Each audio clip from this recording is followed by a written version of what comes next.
China is welcome, but what we need is more Chinese. This is how the president of the strongest European country confronted the president of the most powerful country in the world.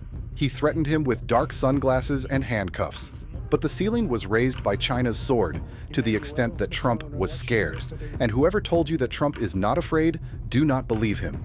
The man spoke about an agreement that could end the dispute over the island, and here is the rest of the story and its details. After the French president emerged wearing his sunglasses, waving China's sword at Trump. Trump came out sarcastically, expressing surprise at the president of the most powerful European country and his glasses. What the hell happened? And this was only part of a major terrifying war that some might think was solely because of Greenland. This is partly true, but it is not the whole truth. Let us arrange the story for you, but we will start with the final scene. The verbal war between Macron, representing Europe, and Trump, the president of the Americans. You can add the German chancellor and the Canadian prime minister.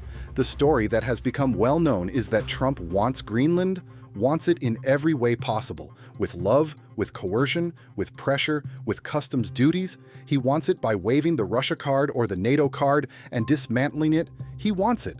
The man obsessed with history wants to go down in history as the first American president of the 21st century to successfully expand America's borders. The funny thing is that instead of making this a problem for America, he shifted it and made it a problem for the Europeans, and he said it openly. We want the island, Europe, and Denmark, and figure it out yourselves. Of course, Europe did not remain silent and made a ridiculous offer at the start of Trump's term. European countries rallied and each sent a patrol and a snowmobile to protect the island in case Trump decided to act recklessly and invade it. But because the message was misunderstood at the White House, which nearly collapsed with laughter, the Europeans decided to take the response to a more serious level, and in fact, with this move, they showed they know exactly how to handle the situation. They threatened Trump with what scares him and America the most: China. Macron was clear and, at the same time, provocative. When he said that China is a major country and that we should allow it to invest in Europe, he said it literally so that we do not misrepresent him. China is welcome as an economic contributor in Europe, and he also added, somewhat provocatively, further. What is required is not only trade or the flow of Chinese goods into Europe, but direct investment in vital sectors within the continent to contribute to growth and the transfer of technology for the benefit of the European economy. That is, the man threatens to throw open Europe's doors wide to Beijing. Here, we must pause for a moment to explain what this statement means. But before that, we will tell you a story or remind you of one. Macron's relationship with the Chinese is strong, and he has visited Beijing more than once. In fact, he once stated that China is considered a global power, and this statement greatly provoked the Americans at the time. But because of his behavior with China, the United States has punished him more than once and in more than one situation. Australia once pushed to cancel a major submarine deal that had been signed with Paris, which greatly upset Paris due to the loss of billions and thousands of jobs that the deal would have provided. But the harshest blow to France was when Washington allowed West African countries to sweep out and expel the French from their territories. It even allowed Russia and Turkey to penetrate and occupy areas of former French influence. This was a harsh lesson for France, but perhaps it did not learn it, or it learned it and became ready once again to play the game. And here we return to tell you about the seriousness of what Macron stated to the Americans.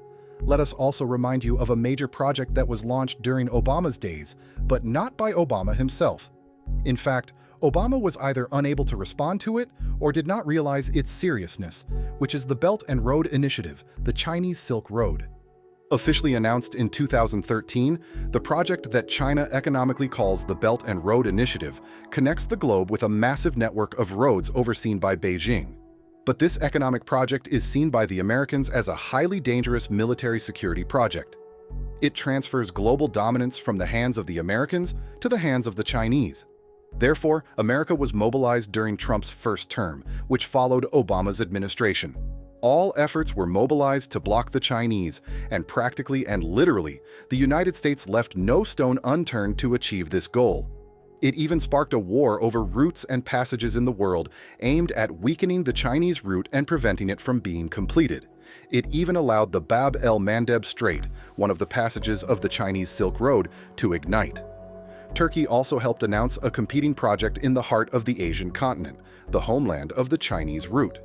The Turkish project was called the Middle Corridor, and it was for this corridor that Washington allowed the Armenians to be defeated in favor of Azerbaijan. And I allowed the lion to fall in favor of the opposition, Erdogan's allies.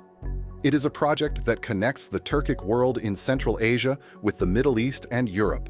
Its goal is to prevent the Chinese from passing through, in addition to the fact that America helped by pulling the Europe card out of the hands of the Chinese. The old continent was also one of the passages of the Dragon Road.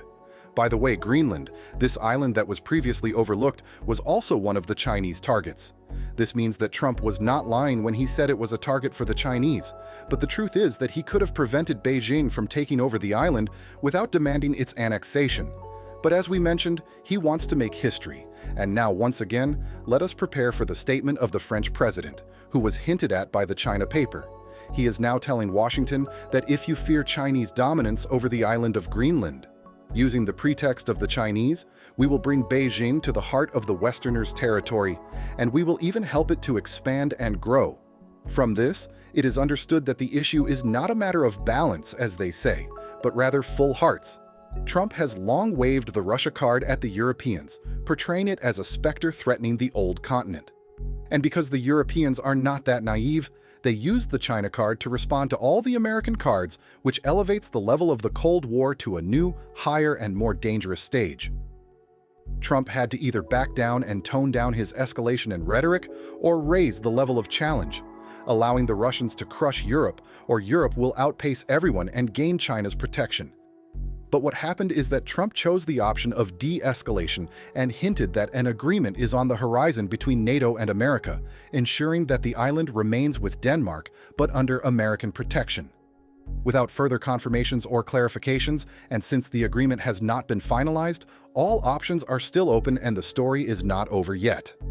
In the end, what is unfolding around Greenland is not a dispute over a frozen island, but a clash of wills between global powers reshaping the map of influence. Europe is no longer willing to play the role of a follower. The United States is no longer able to impose its terms as it once did, and China is carefully watching and benefiting from every crack within the Western camp. This confrontation exposes a deeper fracture within the Western alliance itself. NATO no longer speaks with one voice, and its members are sending contradictory signals, some threatening with military protection, others with economic realignments. By invoking China, Europe is signaling that it has alternatives, and that Washington is no longer the sole guarantor of its security or prosperity. What unfolded between Trump and Macron was not mere political theater, but an early warning of a far more dangerous global balance, where loyalty is conditional, interests come first, and strategic ambiguity has become a weapon. The real question is no longer who owns Greenland, but who will shape the rules of the next international order.